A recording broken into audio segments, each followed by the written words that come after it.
ကဲမိမမင်္ဂလာပါကဲဒီလိုစွတ်ကျဲဆွဲသားလေးတွေနော်စွတ်ကျဲဆွဲသားလေးတွေကို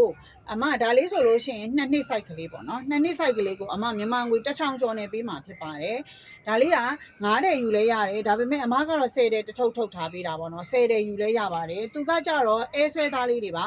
အရင်တော့ကဒီလိုရင်စင်းလာတယ်ဆိုတော့အသားက short တော်သားသူက short တော်သားမဟုတ်ဘူးဒီလို support shed ခြိသားလေးဖြစ်မယ်နော်ဒီလို support shed ခြိသားလေးဖြစ်မယ်နော်ခြိသားလေးဖြစ်မယ်ဒီမှာကြည့်ဒါမျိုးလေးတွေပါမယ်နော်အစုံပေါ့နော်အစုံကိုသူက9တဲ့ယူလဲရတယ်10တဲ့ယူလဲရတယ်ဈေးနှုန်းလေးကမြန်မာငွေ1000နဲ့မှ900 1000ကျော်နဲ့ပေးရနော်အမဒါလေးကိုဘယ်သူမှမရအောင်ဒီရင်စင်း1500နဲ့ပုံမှန်အရင်တောင်မှ2000ကျော်ရှိတယ်အမ1000နဲ့မှ900နဲ့ရှော့ဈေးပေးတယ်ရပြီနောက်ဆိုင်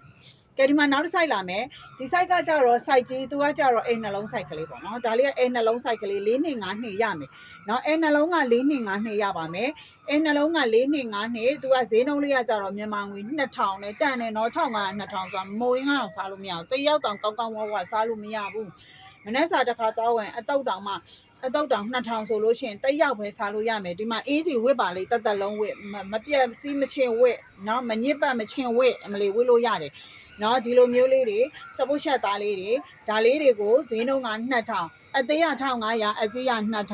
9တယ်10တယ်အနည်းဆုံးယူလို့ရပါတယ်ကဲလိုချင်တဲ့အမျိုးတွေကအမနှုတ်ကပြောသွားတယ် Viber ဖုန်းနံပါတ်093132ခွန်အဲ့ကိုလာပေးဒါမှမဟုတ်လို့ရှိရင်လည်းအမအခုဗီဒီယိုတင်ထားတဲ့ page က Messenger မှာလာရောက်မေးမြန်းပြီးတော့ဝယ်ယူလို့ရပါတယ်ရှင်